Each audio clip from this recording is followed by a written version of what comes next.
Siya ng roses. Meron pang chocolate. Yung first na away namin.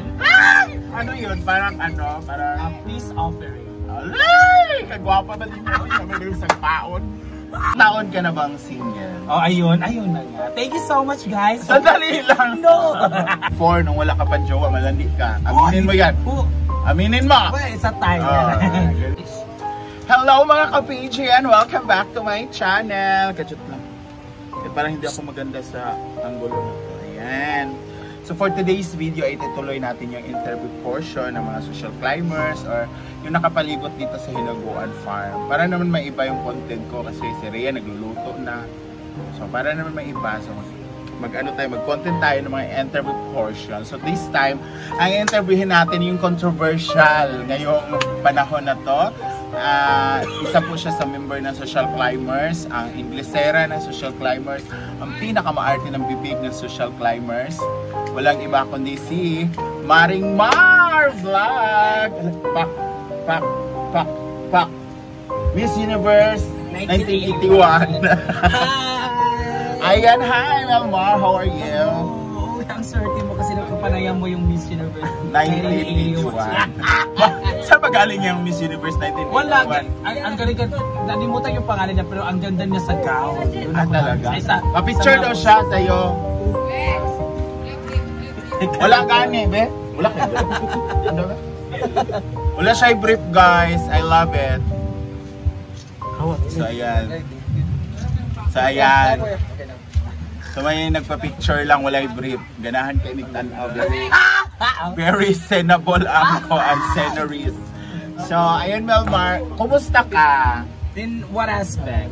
In whole aspect. In general, I'm okay. I'm definitely okay.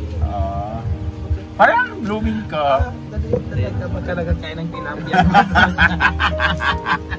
So, my first question sa'yo is... Dami questions.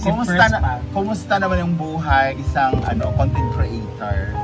Bilang isang content creator, kumusta naman? Ano siya? Para siyang it's just like gulong talaga ng parang gulong ba? Kasi sometimes we are yung ang lakas ng engagement hanggang sa bumaba. So far noon, ang ganda, ang saya. Pero ngayon bumaba. Pero we used to it kasi ganun talaga yung buhay.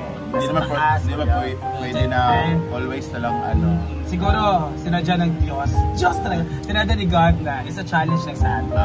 So, saan ka ba nahihirapan sa create ng content? Hindi naman siya kasi parang trabaho na natin to eh. So, as what they said that you should love your work. And parang nasanayan na rin, parang we are happy doing it, parang ganun ito, we love it.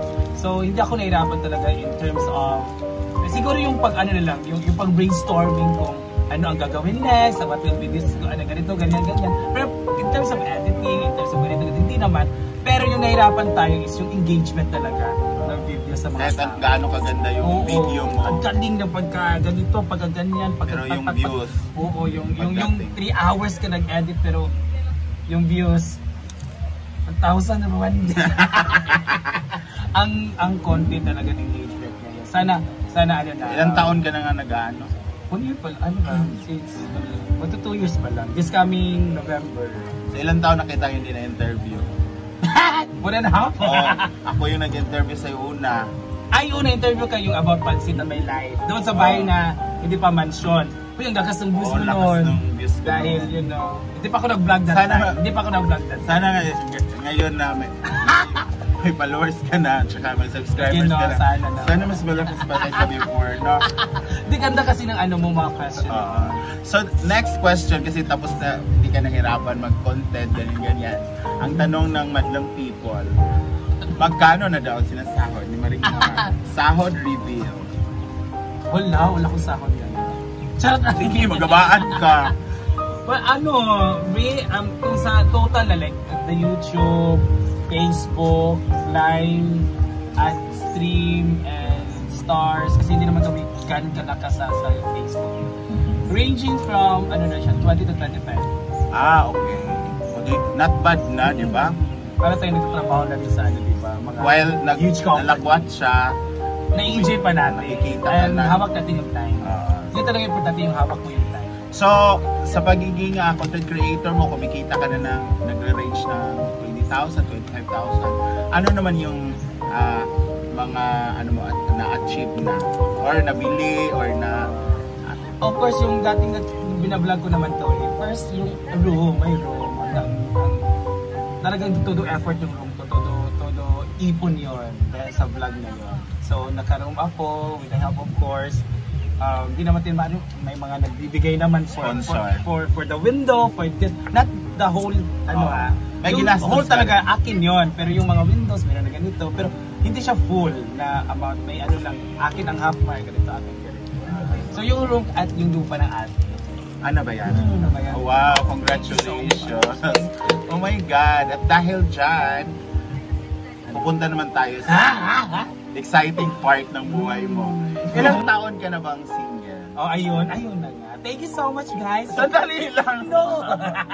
Ilang taon ka na single? Ano? 25 Huh? years. 25 years na single? Yung last relationship, ano siya? Ano pa ako eh? That was third year. I was in third year. High school? 17, 16. High I school? don't third year high school. 15. Oh, ano? 15 pa ako doon. Sa mga papilap pa yun? Hindi pa yun? Hindi pa yung pure ano talaga yun. Pero yung relasyon na relasyon wala pa. So ngayon nga, nagse-celebrate kayo ngayon. Fresh na fresh to ha? The controversy. Nabangas na. Fresh to kayo na nagse-celebrate pala kayo na 1 month sari. Mansari. First mansari. Anong masasabi mo na 15 ka pa noon tapos ngayon nagkaroon ka na talaga ng yung totoong pag-ibig. Anong masasabi mo? Wala, alam, ini-enjoy ko lang kasi alam ko namang mag-i-end as long as possible. As long as possible, para kang tanga. Kaka-mansari Alam lang. ko namang mag-i-end as long as possible, so in-enjoy ko na lang. Paano kayo nag-meet? Ito na nga, saan kayo nag-meet? Paano? Here, Inaguan, kasama niya yung mga, actually fan po siya ni Brenda, kasama niya mga group of friends niya na mga komedyante from CDO. They went here, they took picture with Brenda, and then they've seen me, and then nag-ask siya sa atin ng messenger. So, Okay. nag-chat-chat Siya yung unang approach sa iyo. Akala ko ikaw kasi malandi ka naman. Uy, Kasi before, nung wala ka pa jowa, malandi ka. Aminin mo yan. Aminin mo! Well, it's a tie. Ganyan. It's a tie tayong Walang dalawa. hindi malandi dito. Oo, kasi paano naman kung yung mga needs natin, hindi tayo magmalandi. So, gaano ka-happy si Melmar ngayon na nahanap niya ang kanyang dawan? Parang iba na kasi yung glow mo ngayon eh.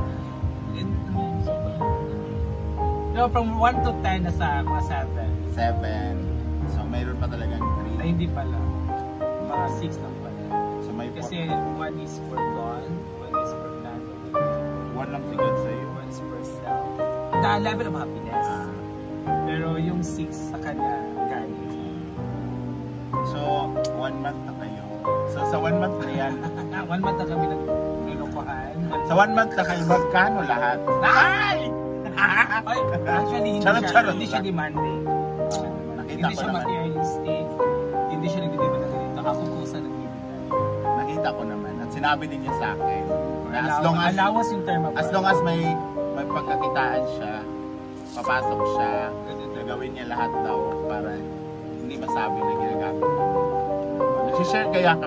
Hindi mo alam? Ay, nagtotoo kayo? Oo. Sana kayo nagtotoo? Kami kamustahan. Di ba nga mas una akong pinilig sa inyo? Ako nga una Ay, oo. Siya yung nagpupush. Ako nga nag-push sa Ngayon, inyo. sinare nga niya yung post ko kanina. Oo, Sinare diba? niya. Actually, in the first place, yung in the level of ano pa, it's a stage siya courting pa lang. I don't have feelings yet for him. Okay. Parang ano lang siya ba? Basta I don't have feelings. But as time goes by, nag-grow. Pero ngayon hindi pa siya fully grown nga. Parang love na Siyempre, todo na talaga. bago pa eh. Oh, we should ano talaga, we should. Di mo naman masasabi put agad room na- ba, an empty room or an empty space para sa ano, para sa changes. Kasi hindi ba kayo nagsama ng isang bahay? So Kasi hindi nyo pa nakikita yung mga totoong ugali nyo talaga. So I give him the benefit of the doubt na baka mag-change siya or baka sa tawag rin mapagod or ayaw na niya. So go. Pero kung gusto talaga natin, welcome man. So sa 1 month nyo, ano na yung mga natanggap mo galing sa kanya? At ano mo yung nabigay mo sa kanya? Wala. Kasi hindi ako special. I don't kind na tao na nagbibigay talaga ng materials for this and for that. Time, banding po, advices, yes, pero materialistic hindi ako nagbibigay ng phone, hindi, actually, ay nabigyan ko na pala siya, pero hindi ko binili. Marang old bating ko, or damit ko na hindi ko na magamit. Parang ganun ko binigay ko sa kanya. Sa kanya naman, nagbigyan na siya ng roses. Meron pang chocolate. Yung first na away namin. Ano yun? Parang ano? Parang peace offering. Alay! Kagwapa na din mo yung bigay sa paon. So sa mag-1 month na kayo, ang tanong, nag-ana-ana na ba mo? Di pa, kasi we need to know each other. Mamin ka. Of course! Of course, it's part of getting to know each other naman. Nagsukatan na. Ano ba sa term niyo mo? Ganito na lang, nakapasok na ba ang barangay captain sa kanyang barangay hall? Oo! Nalagyan na ba ng gata ang namamasamong tilapia? Yes! Wait! Ano? Bakit ba ikaw wala? Naka-boom tarat-tarat na ba? Ay wait lang, di ba I remember nung kayo nilalang, one day pa lang na pag-video na kayo. Kasi nga sinukat ko. Gusto kasi niya na mapasok agad yung barangay hall. So kung maluwag ba? Mga ano kayo, mga maharot. Wow! Talaga ba, Milmar? So, as a content creator, no, ano yung pwede mong masabi sa mga nag-uumpisa pa lang? Keep on striving, and keep on believing. Marang sinasabi ni Brenda nga, you know, ang pagiging content creator, vlogger, whatever, you need to understand first what is the real meaning of content creator. And then, find also the reason kung bakit magiging content creator ka. Kung gusto mo content creator because of the money, a big no. Because money is just a bonus. So if you want to be a content creator because you like what you are doing, you like what you are sharing every day about your life, if you want to be an open book to everyone, then you should be a content creator. Para hindi ka, dapat din wide and broad yung mind mo, para hindi ka maubusan ng content. Ganun yun. So, di ba? Oo. First, talaga, hindi naman lahat ng bagay, o hindi naman lahat ng successful nag-start sa successful. Di ba? Lahat ng successful ay nag-start sa failure, trial and error. Di ba? If you did this, and then pangit ang kalabasan, keep on trying. Kasi, if you will, if you won't try twice, then mag-stop ka na just first trial lang, hindi ka magsasaksa. Because papalit ng 16 rin. Papalit ng 16. Di ba punta ka ng 16 ka, I think. Ay, ani na lang. Kunwari wala si Brenda sa harapan mo ngayon. Ano masasabi mo? Thankful or grateful message to Brenda Amish? I will use grateful term kasi grateful, nandun yung lahat eh. Grateful for being thankful ka na, blessed ka na. Basta lahat na yan, the word grateful. Because if you are grateful enough, you are appreciating what Brenda gave to you, kung ano yung naitulong niya sa iyo. So we are so very grateful of what we are right now. We are so very grateful of what we are having at what we are experiencing and what we are enjoying right now. In every single thing, we are super grateful because Brenda gave that to us. So kailangan naman pag-ingatan lang yun. Kailangan namin enjoy yun. And forever will be grateful to Brenda whatever happens. Ayan. So maraming salamat Maring Ma for your time and effort. And congratulations to the both of you for the first month. Feeling ko first month sarili lang talaga. No, ipo-push ko pa yan. Ang raming basher sa post ko. Tingnan niyo na, ang raming basher. Diyos ko, kung titingnan mo kasi yung bash Hindi nila. naman nila. Diba? I'm Bakit just sila ba ano, magsama? I'm If just ever, kidding. diba kayo naman? Wala. So enjoy lang and congratulations ulit. Thank you so much. Thank you sa lahat ng mga ayaw sa amin. Go. Sa lahat ng mga gusto sa amin, thank you so much. Padayon lang. Padayon lang. So maraming Thank you salamat so mga much. ka-PG and see you on my next vlog. What PG means nga? Patay gusto. Penguin. Penguin kasi. Sa'yo kasi mga marine. Mga mga earring, mga ganon. Mga lahat ng ring. Yung sa akin mga PG, patay gusto. So maraming salamat. Thank you so much for watching. See you on my next vlog. Bye!